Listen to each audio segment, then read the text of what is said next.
திமுக சேர்த்து நாகநந்தினி மேடம் இப்போதைக்கு இந்த அறுதி பெரும்பான்மையை எட்டுவதற்கு கடுமையான போராட்டத்தை தாவேகா சந்தித்துக் கொண்டிருக்கிறது. கடந்த ஒரு 4-5 மணி நேரமாக அந்த அறுதி பெரும்பான்மையை எட்டவில்லை. 109 என்றுதான் அவர்கள் இருக்கிறார்கள்.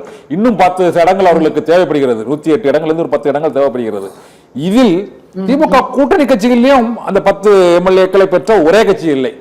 அதிமுகவிலும் கூட்டணி கட்சிகளில் அந்த அதிக 10 எம்எல்ஏக்களை பெற்ற ஒரு கட்சிகள் இல்லை. இங்கு காங்கிரஸ் 5 இருக்கிறது, இங்கு பாட்டாளி மக்கள் கட்சி 5 இருக்கிறது.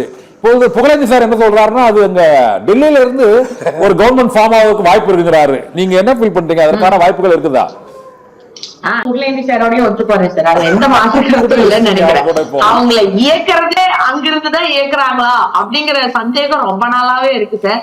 அத திமுக சொல்லிக்கிட்டேதான் இருக்கு. ஏன்னா இவர் அரசியல் எதிரின்னு சொல்றவங்க மேல, அதாவது திமுக மேல மட்டும்தான் ரொம்ப காட்டமான விமர்சனம் வைப்பாரு விஜய் அவர்கள். அதே கொள்கை எதி அப்படிங்கும் போது ஒரு சாஃப்ட் கார்னர் அவருக்குமே இருக்கு. சோ அப்ப ஏன் அந்த சாஃப்ட் கார்னர்? அது இல்லாம இன்னும் அந்த சிபிஐ வழக்கெல்லாம் இன்னும் முடியல. அது ஏன் இன்னும் நிலுவையில் இருக்கு? இன்னும் ஜனநாயகன் படம் வேற படம் வெளியே வந்துரும். இப்ப வெளியே வந்துரும். ஏஸ்டார்ல பிடியில இருக்கு. சோ இதெல்லாம் எங்கேயாச்சும் கூட்டி கழிச்சு பாருங்க சார், கணக்கு சரியாதான் வரும். ஏன்னா இன்னைக்கு மக்கள் ஒரு தீர்ப்பு கொடுத்திருக்காங்க.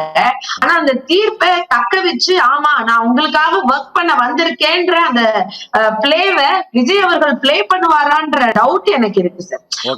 ஒரு நார்மலான ஒருத்தங்களா சொல்றேன், இது கட்சிக்கெல்லாம் அப்பாற்பட்டு அந்த அளவுக்கு அவர் ஸ்டஃபா எடுத்து பண்ண முடியுமா?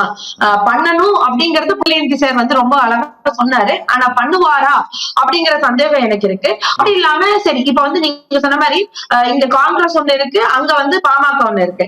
அது போக சரி காங்கிரஸும் வரலன்னு வச்சுக்கோங்க.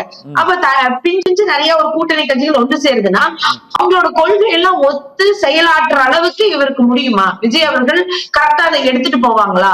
இல்ல அவருக்கு அந்த ஸ்ட்ராட்டஜி எல்லாம் கரெக்டா பிளே பண்ணுவாரா அப்படின்றதெல்லாம் பெரிய கேள்விக்குறி. ஏன்னா மக்கள் இவ்வளவு பெரிய பொறுப்பை அவர் தலைமையில வச்சிருக்காங்க. அதை கரெக்டா அவரால காய் நகர்த்தி கொண்டு போக முடியுமா அப்படிங்கிறது ஒரு மில்லியன்ஸ் ஆஃப் கொஸ்டின்ஸ் அதான் சார் இருக்கு. இவங்க திமுக தாவேகா கூட்டணியை 3 வருஷத்துக்கு முன்னாலே அறிவிச்சாங்க. விக்கிரவாண்டி மீட்டிங்லயே எங்களோடு ஆட்சியில் பங்கு கூட்டணியில் யாரும் இணையலாம் என்று கூறினார். ஆனால் ஒருவரும் போய் இணையவில்லை. இணைய முயற்சித்தவர்களிடம் அவர்கள் தரப்பில் இருந்து முறையான பேச்சுவார்த்தை நடத்தப்படவில்லை என்ற புகார் தொடர்ந்து இருந்தது. இப்பொழுது தேர்தல் கூட்டணியில் எவரும் இணையாத ஒரு சூழ்நிலையில் தேர்தலும் தனித்து போட்டியிட்டு அவர் ஒரு பெரிய அளவுக்கு வெற்றியை பெற்றிருக்கிறார். இனிமேல் அவர்கள் தேர்தலில் அதாவது அன்டெஸ்டடா இருக்கும் போதே, ஒரு சீட் கூட ஜெயிக்காம புதுசா கட்சி ஆரம்பிக்கும் போதே இந்த கூட்டணி கட்சி தலைவர்களே அவர்கள் கூட்டு முறையாக பேச்சுவார்த்தை நடத்தியதாக தெரியவில்லை. அது கூட போய் இணைஞ்சுக்கிட்டாங்க பனையூர்ல.